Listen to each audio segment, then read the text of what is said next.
저는 올해로 90이 다 되어갑니다. 그런데도 아직도 허리 꼿꼿이 펴고 홀로 일어나고 걷고 계단도 오릅니다. 사람들은 늘 묻습니다. 무슨 운동을 그렇게 열심히 했느냐고. 하지만 제 비결은 운동이 아닙니다. 진짜 이유는 바로 이것입니다. 이 이야기를 들으면 당신도 무너지지 않는 노년의 삶을 만들 수 있습니다. 제가 처음 병원에 발을 디딘 건 지금으로부터 50년도 훨씬 전입니다. 그때는 다들 의료도 부족했고 노인 건강이라는 말 자체가 생소했습니다. 그런데 이상한 걸 깨달았습니다. 비슷한 나이인데도 쓰러지는 분과 정정하게 지내는 분이 분명히 갈리더라는 겁니다. 물론 운동도 중요합니다. 음식도 조심해야 합니다. 하지만 그것만으로는 설명이 안 되는 무언가가 있었습니다. 저는 그 비밀을 찾고 싶었습니다. 제가 그 힌트를 처음 발견한 건 78세였던 강옥자 할머니를 만났을 때였습니다. 강 할머니는 당뇨도 있고 관절도 안 좋았지만 항상 밝게 웃으셨습니다. 한 번도 입원한 적이 없고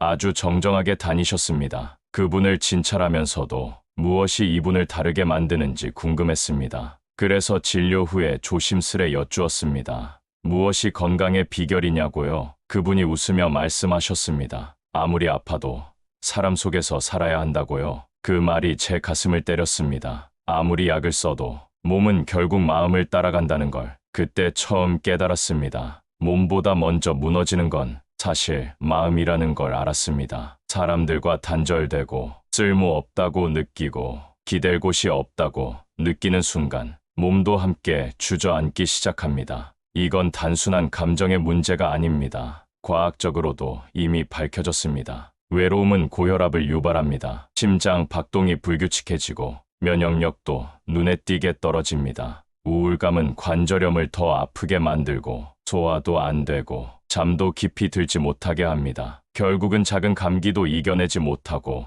그게 폐렴으로 번지고 입원으로 이어지는 겁니다. 83세의 박재영 어르신은 자식이 외국에 있어 늘 혼자였습니다. 식사도 대충 챙기셨고 말씀도 거의 하지 않으셨습니다. 3달 사이에 체중이 6kg이나 줄었고 잦은 어지럼증으로 응급실에도 2번 가셨습니다. 그런데 어느 날 마을 복지회관에서 연극반을 시작하시더니 2달 만에 혈압이 안정되고 기운이 돌아오기 시작했습니다. 왜일까요? 바로 사람 사이에서 나를 다시 느끼기 시작했기 때문입니다. 사람은 본능적으로 누군가에게 필요하다고 느낄 때 살아갈 힘을 되찾습니다. 노년의 몸은 젊을 때보다 느리게 반응합니다. 하지만 마음이 움직이면 몸도 조금씩 따라 움직이기 시작합니다. 저는 이걸 속 깊은 체력이라고 부릅니다. 근육보다 깊고 약보다 오래가는 사람을 버티게 하는 힘입니다. 운동보다 더 중요한 건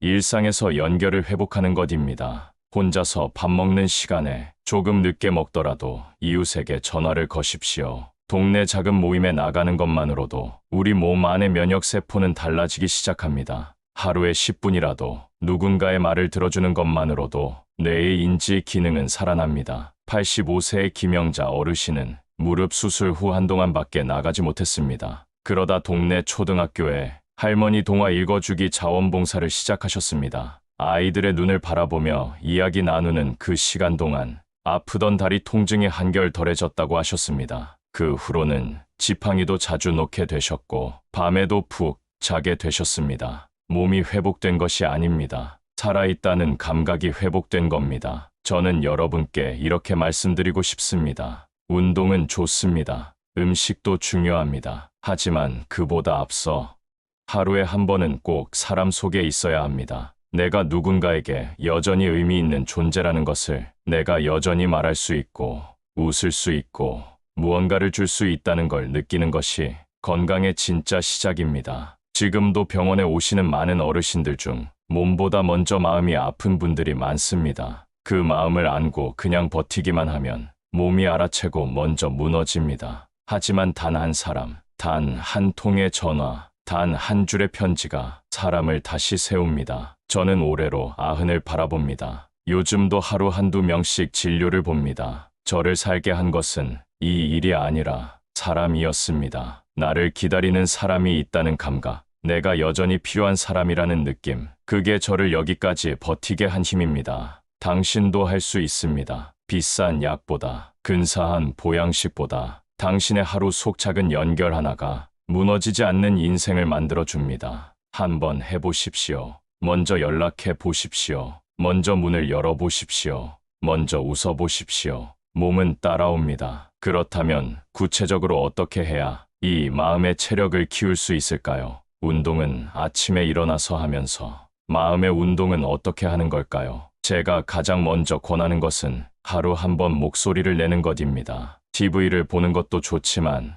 그보다 더 좋은 건 누군가에게 내 목소리를 들려주는 것입니다. 말이라는 것은 단순히 소리가 아닙니다. 말은 마음의 순환입니다. 말을 해야 뇌가 움직이고, 말을 해야 마음도 움직입니다. 제가 아는 82세 이기로 어르신은 아내를 떠나보낸 후 3년 가까이 아무 말도 하지 않으셨습니다. 그러던 어느 날 교회에서 하는 성가대에 조용히 앉아 계셨다고 합니다. 입을 맞추지 않아도 좋으니 자리에만 있어달라는 권유를 받고 그냥 앉아 계시던 그 어르신이 2달 후엔 노래를 따라 하셨고 3달 후엔 농담도 하게 되셨습니다. 그러자 놀랍게도 혈당 수치가 안정되고 소화장애로 드시지 못하던 음식도 천천히 드시기 시작하셨습니다. 이건 약이 한 게 아닙니다. 말이 한 것입니다. 두 번째로 중요한 건 나만의 자리를 다시 만드는 것입니다. 나이 들면 자리를 빼앗깁니다. 집안에서도 자식 눈치 보게 되고 동네에서도 어르신이라는 말의 뒤로 물러서게 됩니다. 하지만 그런 자리를 다시 만들어야 합니다. 그 자리는 크지 않아도 됩니다. 작은 텃밭, 자주 가는 시장 골목, 하루에 한 번 들르는 경로당, 그 안에서 내가 늘 하던 말을 하고 내가 아는 걸 나눌 수 있는 자리가 되면 그곳이 바로 나를 지키는 힘이 됩니다. 제가 진료하던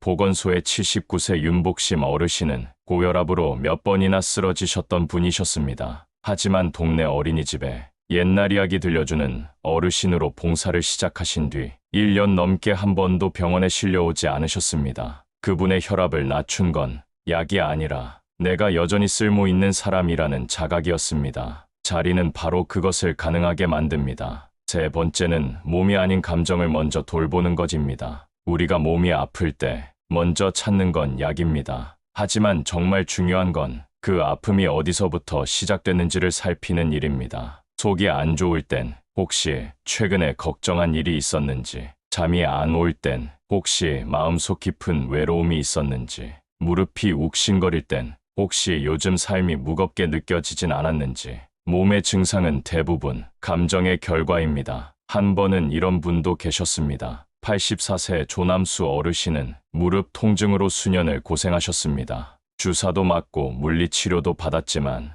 나아지지 않으셨습니다. 그러다 아들의 권유로 미술 치료를 시작하셨습니다. 처음에는 쑥스럽고 손도 떨려서 붓을 잡지 못하셨지만 한 달 뒤 그림의 색을 입히며 말씀하셨습니다. 처음으로 내 속마음을 내가 들여다본 것 같다고요. 그날 이후 통증이 눈에 띄게 줄어들었습니다. 몸이 먼저 낫는 게 아니라 마음이 먼저 풀린 것이지요. 이제 우리 모두 이런 감정의 신호에 귀를 기울여야 합니다. 그건 약국에서도 없고 병원 검사에도 나오지 않는 우리 몸속 가장 깊은 곳의 소리입니다. 무시하지 마십시오. 내가 느끼는 작은 불안, 작은 외로움, 작은 서운함, 그 감정들이 쌓이면 몸은 무너집니다. 하지만 그걸 꺼내기만 해도 몸은 다시 살아납니다. 그리고 마지막으로 가장 중요하면서도 가장 잊기 쉬운 실천이 하나 있습니다. 바로 나를 사랑하는 시간을 하루에 단 5분이라도 갖는 것입니다. 너무 식상하다고요. 하지만 이것이 노년에 가장 필요한 생활 처방입니다. 아침에 세수한 뒤 거울을 보며 웃어 보십시오. 오늘도 잘 해내셨다고, 내가 참 대견하다고, 그 한마디가 내 안의 면역세포를 깨웁니다. 사람은 나이 들수록 누군가의 사랑보다 내가 나를 어떻게 대하느냐가 더 중요해집니다. 나는 이미 수십 년을 살아왔고 그 시간 속에서 얼마나 많은 일을 해냈습니까? 아이를 키우고 가정을 지키고 눈물도 참아가며 지금까지 온 겁니다. 그런 나를 내가 인정해주는 일, 그것이 진짜 노년의 건강입니다. 이어서 더 깊은 이야기를 나누겠습니다. 이번에는 노년의 뇌 건강과 관련된 아주 중요한 변화의 신호와 그 예방에 대해 알려드리겠습니다. 노년이 되면 가장 두려운 병이 무엇일까요? 많은 어르신들이 말씀하십니다. 치매만큼은 안 걸리고 싶다고요. 하지만 치매는 어느 날 갑자기 찾아오는 병이 아닙니다. 조용히 천천히 아주 작은 신호로 먼저 우리를 찾아옵니다. 그 신호를 일찍 알아차리고 몸보다 뇌를 먼저 챙기기 시작하면 늦출 수도 있고 막을 수도 있습니다. 제가 진료하던 때 75세 된 홍명순 어르신이 찾아오셨습니다. 요즘 들어 자꾸 깜빡깜빡하고 방금 했던 말도 또 하고 옆방에 뭐 가져갔다가 왜 갔는지를 잊어버린다고 하셨습니다. 주변에서는 나이 탓이라고 했지만 그분은 뭔가 이상하다고 느끼셨던 겁니다. 검사를 해보니 아직 치매는 아니었지만 인지 저하 초기였습니다. 이 시기를 잘 넘기면 치매로 진행되지 않을 수 있습니다. 이분께 제가 권한 건 3가지였습니다. 첫 번째는 손을 자주 쓰는 활동을 늘리는 것이었습니다. 손은 뇌와 연결돼 있습니다. 특히 손가락은 뇌의 아주 많은 영역을 동시에 자극합니다. 그래서 뜨개질, 퍼즐 맞추기, 간단한 글씨 쓰기 같은 활동은 단순해 보여도 뇌 건강에 큰 도움이 됩니다. 홍 어르신은 그때부터 일기장을 다시 쓰기 시작하셨습니다. 그날 뭘 드셨는지, 누구를 만났는지, 그리고 오늘 기분은 어땠는지를 적기 시작하셨습니다. 6개월이 지나자 기억력이 눈에 띄게 좋아졌고 말씀의 맥락도 훨씬 또렷해지셨습니다. 두 번째는 익숙한 일상 속에 새로움을 넣는 것입니다. 우리 뇌는 익숙한 자극에 쉽게 무뎌집니다. 똑같은 길, 똑같은 TV 채널, 똑같은 음식만 반복되면 뇌는 점점 쉬려고 합니다. 그래서 일상에 아주 작은 변화만 주어도 뇌는 다시 깨어납니다. 예를 들어 매일 걷는 산책 코스를 한 블록만 바꿔보는 거, 오른손잡이라면 양치할 때 왼손을 써보는 거, 매일 듣는 라디오 대신 새로운 음악을 틀어보는 거, 이런 사소한 변화가 뇌를 자극하고 치매의 문턱을 지연시킵니다. 세 번째는 사람과 연결된 대화 속에서 뇌를 쓰는 것입니다. 이건 앞서 말씀드린 관계와도 깊은 연관이 있습니다. 사람과 대화를 하면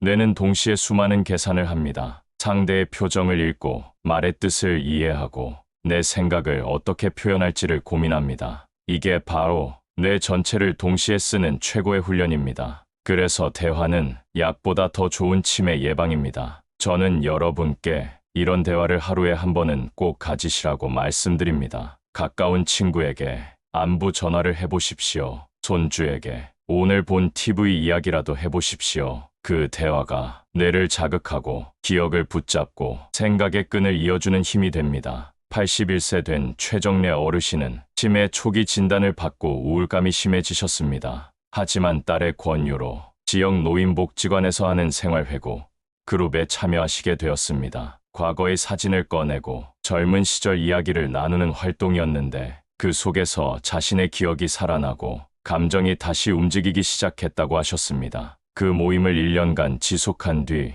더는 진행이 없다는 진단을 받았습니다. 기억은 혼자선 지키기 어렵지만 사람 속에서는 지켜집니다. 이처럼 노년의 건강을 지키는 길은 몸에서 마음으로, 마음에서 뇌로, 그리고 다시 사람으로 이어지는 연결의 고리를 되찾는 것입니다. 이 고리가 튼튼해야 넘어져도 다시 일어날 수 있고 혼자여도 외롭지 않으며 나이가 들어도 의미를 잃지 않게 됩니다. 그렇다면 이제 우리는 하루하루를 어떻게 살아가야 할까요? 노년에 꼭 필요한 생활 습관과 하루 리듬을 어떻게 만들어야 하는지 제가 실제로 환자분들께 권해드리는 하루 24시간 건강 루틴을 이어 말씀드리겠습니다. 방금 말씀드린 노년의 뇌 건강에 이어 이번에는 제가 직접 환자분들께 권해드리는 하루 24시간 건강 루틴을 설명드리겠습니다. 이 루틴은 약도 아니고 특별한 기구나 시설도 필요 없습니다. 단지 하루를 어떻게 보내느냐에 따라 노년의 몸과 마음은 얼마든지 달라질 수 있습니다. 아침 6시에서 8시 사이, 이 시간은 노인의 몸이 가장 민감하게 깨어나는 때입니다. 일어나자마자 하는 첫 행동이 중요합니다. 가장 먼저 해야 할 것은 조용한 기지개입니다. 무리하게 일어나지 말고 침대 위에서 두 팔을 위로 천천히 뻗고 다리를 쭉 펴서 근육과 관절을 깨워주는 것이 좋습니다. 기지개만 잘 펴도 낙상의 위험을 절반 이상 줄일 수 있습니다. 그리고 따뜻한 물 한 컵을 천천히 마십니다. 밤새 굳어있던 위장과 혈관에 부드러운 신호를 주는 첫 번째 인사입니다. 아침 8시에서 9시.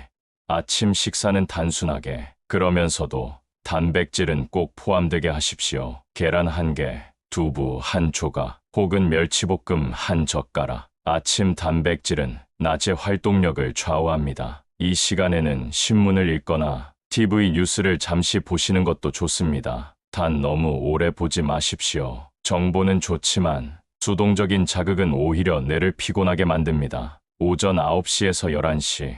이때는 가벼운 움직임이 꼭 필요합니다. 집안일을 하셔도 좋고 가벼운 산책을 하셔도 좋습니다. 포인트는 리듬감 있는 움직임입니다. 빨래를 개거나 책장을 정리하거나 바닥을 쓸거나 하는 활동도 몸을 자연스럽게 움직이고 허리를 펴고 균형을 잡는 데 도움이 됩니다. 이 활동이 바로 낙상 예방의 핵심입니다. 정오 12시에서 오후 1시. 점심은 가능하면 누군가와 함께 드시는 것이 가장 좋습니다. 혼자 드실 때는 라디오나 잔잔한 음악을 틀어놓고 드시기를 권합니다. 음악은 소화에도 도움이 되고 식사에 집중하게 만들어줍니다. 꼭꼭 씹는 것 역시 중요합니다. 씹는 행위 자체가 뇌를 자극하고 치매를 늦추는 효과가 있다는 연구도 있습니다. 오후 1시에서 2시. 이 시간에는 20분 정도의 낮잠을 권장합니다. 단, 너무 깊은 잠은 피해야 합니다. 빛을 차단하지 않고 의자에 기대거나 얕은 수면만으로도 충분합니다. 낮잠은 오후 피로를 덜어주고 저녁 활동에 집중력을 높여줍니다. 오후 3시에서 5시. 이때는 하루 중 뇌가 다시 깨어나는 시간입니다. 이 시간을 사회적 자극 시간으로 활용하면 치매 예방에 매우 효과적입니다. 이웃과 전화 통화를 하거나 경로당에서 친구와 장기를 두거나 작은 봉사활동에 참여하는 것도 좋습니다. 바깥 외출이 힘든 분은 화초를 돌보거나 짧은 독서를 하시는 것도 좋습니다. 포인트는 생산적인 자극을 주는 것입니다. 오후 5시에서 6시. 저녁 식사는 가볍게 그리고 소화가 잘 되는 음식 위주로 구성하십시오. 가능하면 밥 양은 평소의 70% 정도로 줄이고 국물은 짜지 않게 드시는 것이 좋습니다. 잠들기 3시간 전엔 음식을 다 마치는 것이 수면과 혈당 조절에 좋습니다. 오후 6시 이후부터 8시. 이 시간은 마음을 가라앉히고 하루를 정리하는 시간입니다. 이때부터는 텔레비전 시청도 너무 자극적인 뉴스나 드라마 대신 자연 다큐멘터리나 음악 방송처럼 부드러운 내용을 추천드립니다. 그리고 하루 중 가장 중요한 자기만의 시간을 이때 가지십시오. 그날 가장 감사했던 일 하나, 혹은 내가 오늘 참 잘한 일 하나를 떠올려 보십시오. 작은 메모라도 남겨두면 그게 다음 날을 버티는 힘이 됩니다. 밤 9시 이후. 수면 준비는 단순히 불을 끄는 게 아니라 몸과 마음을 정리하는 의식입니다. 두 손을 가볍게 주무르며 수고했다, 고생했다, 스스로에게 말을 걸어 보십시오. 잠이 잘 오지 않는다고 억지로 눕지 마시고 가만히 앉아 숨을 천천히 들이쉬고 내쉬면서 그날 있었던 좋은 기억을 되새기십시오. 그 작은 루틴이 깊은 잠을 부르고 다음 날의 활력을 만듭니다. 이 루틴은 특별하지 않습니다. 하지만 매일 반복하면 몸과 마음과 뇌가 함께 안정되기 시작합니다. 저는 이것을 수십 명의 환자에게 권했고 그중 절반 이상이 3개월 만에 기력이 눈에 띄게 회복되었습니다. 이제 우리 모두 하루를 다시 짜는 것만으로도 건강의 흐름을 바꿀 수 있습니다. 다음으로는 노년에 반드시 챙겨야 할 5가지 건강 지표에 대해 말씀드리겠습니다. 이 지표는 병원에 가지 않고도 스스로 체크할 수 있는 것들입니다. 노년에 접어들면 몸의 신호가 조금씩 달라집니다. 예전 같지 않다고 느끼는 그 순간이 사실은 몸이 보내는 중요한 사인입니다. 그렇다고 겁먹을 필요는 없습니다. 그 신호들을 알아차리고 잘 관리하면 충분히 건강하게 오래 사실 수 있습니다. 이제 제가 직접 환자분들께 강조드리는 노년에 꼭 챙겨야 할 5가지 건강 지표를 말씀드리겠습니다. 첫 번째, 체중의 갑작스러운 변화입니다. 노년에는 조금씩 체중이 줄어드는 것이 자연스럽습니다. 하지만 한 달 새 3kg 이상 빠진다면 그건 분명히 점검해봐야 할 신호입니다. 근육이 빠진 건지, 영양 상태가 나빠진 건지, 혹은 속에 염증이 생긴 건지, 이유는 다양할 수 있지만 공통점은 절대로 그냥 두면 안 된다는 점입니다. 체중계는 숫자를 재는 기계가 아니라 몸의 경고를 알려주는 도구입니다. 두 번째, 걸음걸이의 변화입니다. 예전보다 발을 질질 끄는 것 같다. 걷는 속도가 느려졌다. 계단에서 자꾸 발을 헛디딘다. 이런 작은 변화들이 실제로는 낙상 위험을 크게 높입니다. 걸음걸이는 몸 전체의 균형과 힘을 나타내는 지표입니다. 자주 넘어지는 어르신 대부분은 넘어지기 몇 달 전부터 걷는 모습이 달라졌습니다. 그래서 거울 앞에서 하루 한 번씩 내 걸음을 체크해보는 것이 좋습니다. 세 번째, 말하는 속도와 어휘력의 감소입니다. 같은 말을 반복하거나 단어가 생각나지 않아 머뭇거리게 되는 경우, 이는 단순 건망증이 아니라 인지 기능의 저하 신호일 수 있습니다. 책을 소리내어 읽는 연습, 라디오를 따라 말하는 습관, 그리고 매일 한 사람 이상과 대화를 나누는 것, 이런 작고 꾸준한 실천이 생각보다 훨씬 큰 차이를 만들어냅니다. 네 번째, 손힘의 약화입니다. 문고리를 돌리기 어렵다. 병뚜껑을 열기 힘들다. 숟가락을 자꾸 떨어뜨린다. 이건 단순한 노화가 아닙니다. 근육이 약해지고 신경 기능이 떨어지는 초기 신호입니다. 그래서 저는 어르신들께 하루에 5분씩 손가락 주무르기, 신문지 구기기, 고무공 쥐었다, 펴기 운동을 권해드립니다. 이 손의 힘이 몸 전체의 체력과 연결돼 있기 때문입니다. 다섯 번째, 잠의 질입니다. 하루 6시간을 자더라도 중간에 자주 깨고 깊은 잠을 못 자면 다음날 피로가 누적되고 심지어 혈압까지 올라갑니다. 잠은 노년 건강의 마지막 열쇠입니다. 따뜻한 물로 발을 씻고 잠자기 전 10분간 마음을 가라앉히는 습관, 스마트폰 대신 책 한쪽, 소음보다 잔잔한 음악, 이런 수면 환경만 잘 만들어도 밤잠이 달라지고